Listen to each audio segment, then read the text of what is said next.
Hello दोस्तों, नमस्कार। Free stock market classes इस चैनल में मैं आप सभी लोगों का दिल से बहुत बहुत स्वागत करता हूं। अगर आपने पहली बार विजिट किया है ज़रूर चैनल को सब्सक्राइब कर लेना। सब्सक्राइब करने के साथ साथ बेल आइकन को भी हिट करके ऑल ज़रूर सिलेक्ट करके रख लेना, तभी जाके आपको हर एक वीडियो का नोटिफिकेशन मिलता रहेगा। उसी के साथ साथ let's learn stock market and finance करके एक और चैनल है, अगर आप चाहो तो इसको भी फॉलो कर सकते हो, सब्सक्राइब कर सकते हो। इसका लिंक भी मैंने नीचे डिस्क्रिप्शन बॉक्स में आपको दिया है। कल संडे है, इस चैनल के ऊपर भी एक ज़बरदस्त वीडियो यहाँ पे आने वाला है। तो चलो दोस्तों, फिलहाल इस वीडियो को स्टार्ट कर लेते हैं। ठीक है दोस्तों, अभी हम लोग आ चुके हैं बिल्कुल हमारे नॉर्मल स्क्रीन के ऊपर। तो दोस्तों आपको बताइए, शेयर मार्केट में हमें बियर भी देखने को मिल जाते हैं, बुल भी देखने को मिल जाते हैं। एंड अगर हम लोग यहाँ पे बात कर ले, इस वीडियो में हम लोग एक बहुत इंटरेस्टिंग टॉपिक की बात करने वाले। कौन से टॉपिक? कि ऐसे 5 चीज़ें मैं आप लोगों के सामने यहाँ पे रखने वाला हूँ कि अगर ये 5 चीज़ें अगर बढ़ती है, ठीक है, क्या होती है, अगर ये 5 चीज़ें, अगर इनका डेटा अगर ऊपर ऊपर निकल कर आता है तो दोस्तों ये मार्केट को नीचे नीचे खींचता है। यस, इन 5 चीज़ों का बढ़ना ये आपको पक्का बताता है कि बाजार यहाँ पे गिरने वाला है, क्रैश होने वाला है। ठीक है, ज़रूर वो 5 चीज़ें कौन सी है, इसके ऊपर आपका ध्यान यहाँ पे होना चाहिए। उसी से रिलेटेड एक एक पॉइंट को कवर कर लेते हैं। तो स्टार्ट करते दोस्तों पॉइंट नंबर 1 के साथ। मतलब क्या है, यस, ये अगर चीज़ें बढ़ी तो मार्केट को ये डैमेज करवाएगी, इतना तो पक्का। तो उसमें से पहला पॉइंट है दोस्तों इन्फ्लेशन। यस, इन्फ्लेशन मतलब महंगाई। अगर महंगाई अगर हमें बढ़ती हुई देखने को मिली, महंगाई का ग्राफ ऐसे ऐसे ऊपर चला गया, तो दोस्तों मार्केट का ग्राफ ऐसे ऐसे ऐसे करके आपको नीचे आते हुए देखने को मिलेगा। ऐसा क्यों? कॉमन सेंस वाली बात है। एकदम सा सिंपल एग्जांपल भी देना चाहूँगा कि अगर महंगाई अगर बढ़ जाती है तो आप क्या करोगे? कंपैरेटिवली कम चीज़ें खरीदोगे। कम चीज़ें खरीदोगे तो जो बिजनेसेस है, कंपनीज है, उनके जो सेल्स रहेंगे वो कम हो जाएंगे। पहले कंपनी 100 बिस्किट के पैकेट्स बेचती थी, अब क्या हो गया, वही बिस्किट महंगा हो गया तो 100 के बदले उनके 90 ही पैकेट बिके। तो क्या हो गया, कंपनी का रेवेन्यू, कंपनी का सेल्स कम हो गया। सेल्स कम हो गया तो कंपनी का मार्जिन कम हो सकता है, प्रॉफिट कम हो सकता है, अर्निंग कम हो सकता है। तो ऑटोमेटिकली क्या हो जाएंगे, उनके आने वाले क्वार्टर के नंबर्स भी खराब ही यहाँ पे आ जाएंगे। नंबर खराब आएंगे तो स्टॉक में गिरावट होगी। तो ये मार्केट इस लिंक को पहले से ही पकड़ता है। क्या पकड़ता है कि बॉस अगर इन्फ्लेशन का ग्राफ बढ़ा तो फिर मार्केट का ग्राफ ऐसा नीचे आते हुए देखने को मिलेगा। इसका अर्थ ये नहीं कि इन्फ्लेशन गिर गिर कर जीरो ही हो जाए, नहीं नहीं नहीं, रेंज होता है। ठीक है, जैसे कि आरबीआई हमेशा बोलता है कि इन्फ्लेशन अगर देखा गया 2 से 4 के भीतर होना चाहिए। ठीक है, 2 के नीचे नहीं जाना चाहिए, और 4 के भी ऊपर चला गया तो 6 के तो बाहर तो बिल्कुल नहीं जाना चाहिए। 2 से 4 ये अच्छा रहता है। ठीक है, अभी जो हमारा इन्फ्लेशन है वो 2 से 4 है तो ठीक ठाक है। बट अगर 2 के नीचे चला गया तो भी प्रॉब्लम हो जाएगा, एंड 6 के बाहर अगर रहेगा तो बहुत ही ज़्यादा दिक्कत होगी। फर्स्ट पॉइंट क्या है दोस्तों, जैसे अभी मैंने आपको बताया कि अगर इन्फ्लेशन अगर बढ़ता है, लगातार बढ़ता है, एक बार बढ़ गया कोई दिक्कत की बात नहीं, बट लगातार बढ़ रहा है बढ़ रहा है बढ़ रहा है बढ़ रहा है, तो फिर भाई आपका मार्केट भी लगातार आपको फिर ऐसे ऐसे ऐसे करके नीचे आते हुए देखने को मिल जाएगा। लॉजिक मैंने ऑलरेडी आपको बता दिया है। पॉइंट नंबर 2 की अगर बात कर ले, अगेन ये कौन सी सेकंड चीज़ है कि अगर इसमें बढ़ोतरी देखने को मिल गई तो ये मार्केट को नीचे खींचेगी, गिरा सकती है। तो दोस्तों वो है गोल्ड। यस, गोल्ड की अगर हम लोग बात कर ले, अभी जाके काफ़ी लोग गोल्ड गोल्ड कर रहे हैं, वरना जो एक डिसेंट इन्वेस्टर है उनको पता है गोल्ड हमेशा हेज के लिए देखा जाता है, या फिर आप कह सकते हो थोड़ा सा सेफ हेवन इन्वेस्टमेंट के लिए देखा जाता है। मतलब क्या है, यूजुअली मार्केट मतलब इन्वेस्टमेंट की दुनिया में ये चीज़ें रहती है कि इक्विटी वर्सेस गोल्ड की फाइट देखने को मिल जाती है। अगर इक्विटी ज़्यादा बढ़ेगा तो गोल्ड नीचे, एंड अगर गोल्ड बहुत बढ़ेगा तो इक्विटी नीचे। ये समीकरण हमेशा हमें देखने को मिल जाता है, बिकॉज ये पैसा रोटेट होता रहता है। ठीक है, एंड गोल्ड में पैसा यूजुअली क्यों आता है? यस, क्योंकि दुनिया में अगर डर का माहौल है, अनसर्टेनिटी ज़्यादा है, तो लोग क्या करते हैं, गोल्ड में पैसा शिफ्ट करवा देते हैं। और इस चीज़ के चलते अगर गोल्ड के दाम अगर बढ़े तो मार्केट ऐसा नीचे आते हुए हम लोग को देखने को मिल जाता है। ठीक है, हालांकि जैसे मैंने बहुत बार आपको सिखाई, इसका अर्थ ये नहीं कि 1+1=2 जैसा फॉर्मूला होता है, वैसा ही ये होगा, बट मैं एवरेज बात कर रहा हूँ।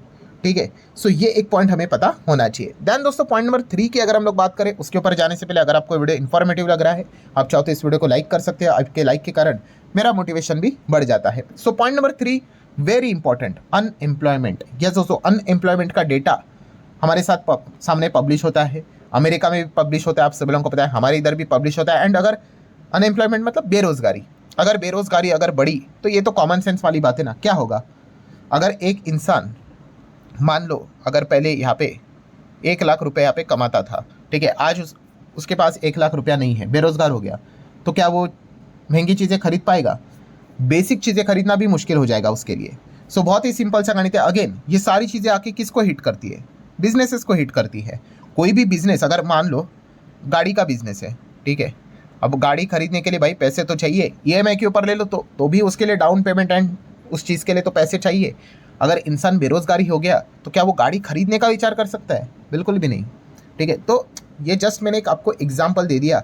बहुत सारी चीज़ें, घर खरीदने की बात करें, गाड़ी खरीदने की बात करें, बेसिक नेसेसिटीज़ वाली चीज़ें भी वो क्या कर देगा? खरीदना बंद कर देगा। सो बहुत ही कॉमन सेंस वाली चीज़ है दोस्तों कि अगर बेरोजगारी लगातार अगर बढ़ती रही, ठीक है, तो ये मार्केट को नीचे लेकर यहाँ पे आते रह गया, ठीक है। तो ये बहुत ही बड़ा प्रॉब्लम यहाँ पे रहता है, ठीक है। सो इसको भी आप ज़रूर नोट करके यहाँ पे चल सकते हो। नेक्स्ट अगर हम लोग बात करें दोस्तों पॉइंट नंबर 4, एंड वो है दोस्तों क्रूड ऑयल। यस दोस्तों, क्रूड ऑयल आप सभी लोगों को पता ही है कि क्रूड ऑयल के चलते किस चीज़ के दाम सेट होते हैं? पेट्रोल एंड डीजल के दाम। एंड क्रूड आपको पता है कच्चा माल होता है।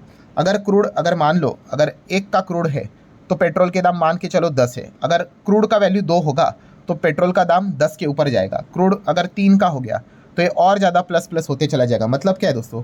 क्रूड जितना महंगा होगा, क्रूड के प्राइसेस जितने ऊपर जाएंगे, ठीक है, उतना ही ज़्यादा पेट्रोल डीजल भी ऊपर जाते हुए देखने को मिलेगा। और पेट्रोल डीजल जितना ज़्यादा होगा, ट्रांसपोर्टेशन हमें महंगा होते हुए देखने को मिलेगा।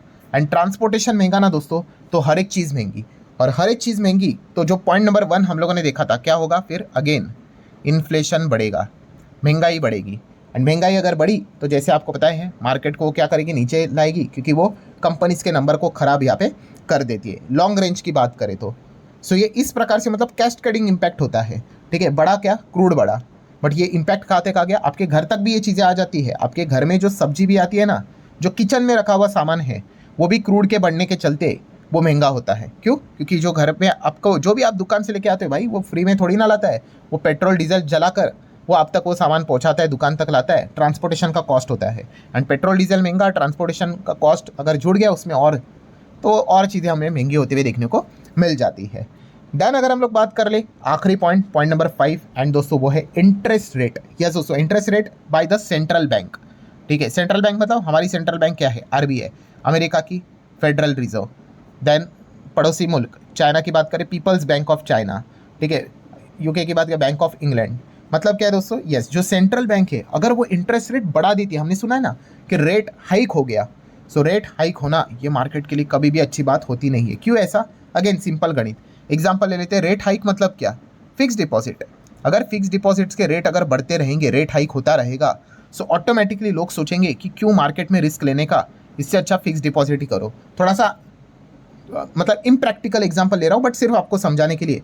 मान लो अभी एफडी में, ठीक है, एफडी का रेट कितना मिलता है? 60%, रफली पकड़ लो, ठीक है। अगर यही एफडी रेट हाइक हो गया, 8 हो गया, रेट हाइक हो गया 9 हो गया, 10 हो गया, 11 हो गया, 12 हो गया, फॉर एग्जाम्पल, सपना देख रहे हैं, हमें भी पता है भाई, बट समझ लो अगर एफडी का रेट 12 हो गया तो लोग बोलेंगे यार क्यों शेयर मार्केट में इतना मगजमारी करने का, एक काम करते भाई, टेंशन वेंशन कुछ नहीं, एफडी में रख लेंगे, ठीक है। मतलब क्या पॉइंट? तो पॉइंट यही समझा रहा हूँ कि सेंट्रल बैंक जब इंटरेस्ट रेट को हाइक कराता है, ठीक है, ये मार्केट के लिए दुश्मन होता है, ठीक है। मार्केट में से पैसा निकल कर जहाँ पे इंटरेस्ट रेट बढ़ रहा है, फिक्स डिपॉजिट की बात करें, बॉन्ड्स की बात करें, वहाँ पे लोगों का पैसा चला जाता है, ठीक है। इसीलिए तो हम लोगों ने सुना ना कि रेट कट होता है तो मार्केट क्यों खुश होता है? इसीलिए कि जितना रेट कट, ठीक है, एफडी में अगर आपको 6% मिलेगा, 5 मिलेगा, 4 मिलेगा, 2 मिलेगा, आप बोलोगे ये क्या है 2% एफडी साल में, इससे अच्छा तो जाने दो यार, मैं कम से कम इंडेक्स फंड में तो लगा दूँ, ठीक है, ईटीएफ खरीद लो भाई, कुछ नहीं तो निफ्टी फिफ्टी का कुछ तो मिलेगा भाई, 2% ऊपर से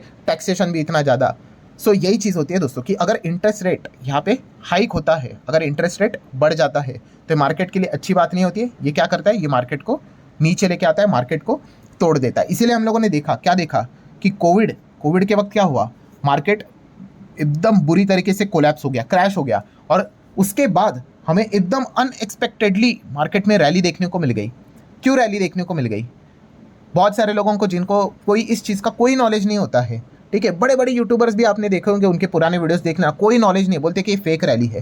अरे भाई वो फेक रैली नहीं थी। सेंट्रल बैंक, दुनिया के सेंट्रल बैंक, फेड की बात कर ले, आरबीआई की बात कर ले, भाई सबने रेट कट दनादन करना शुरू कर दिया। आप जाकर चेक कर लो रेट्स क्या चल रहे थे, सीधा 50 बेसिस पॉइंट का रेट कट।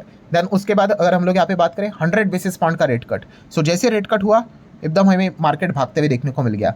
सो जैसे मैंने आपको बताया कि रेट कट मार्केट को भगाता है, बट रेट हाइक क्या करा देता है, मार्केट को गिरा देता है। और हमारा टॉपिक क्या है, वही कि क्या क्या चीज़ें ऐसी है कि अगर वो बढ़ी तो मार्केट के लिए दुश्मन हो जाएगी, तो रेट बढ़ना, इंटरेस्ट रेट बढ़ना, ये मार्केट को गिरा देता है।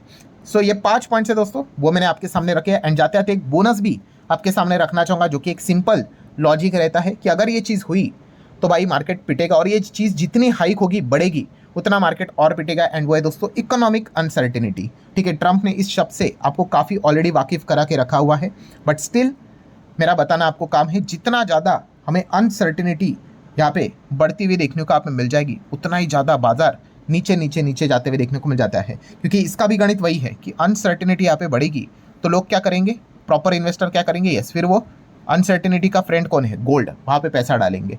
एंड वहाँ से पैसा मतलब डालना मतलब क्या, मार्केट से निकालेंगे, और इस चीज़ के चलते मार्केट गिर जाता है। और पिछले 1 साल से हम वही देख रहे हैं ड्रामा। अनसर्टिनिटी इतनी ज़्यादा है कि बाजार आप देख सकते हो प्रॉपरली भाग ही नहीं रहा, एक ही रेंज पे फंसा हुआ है।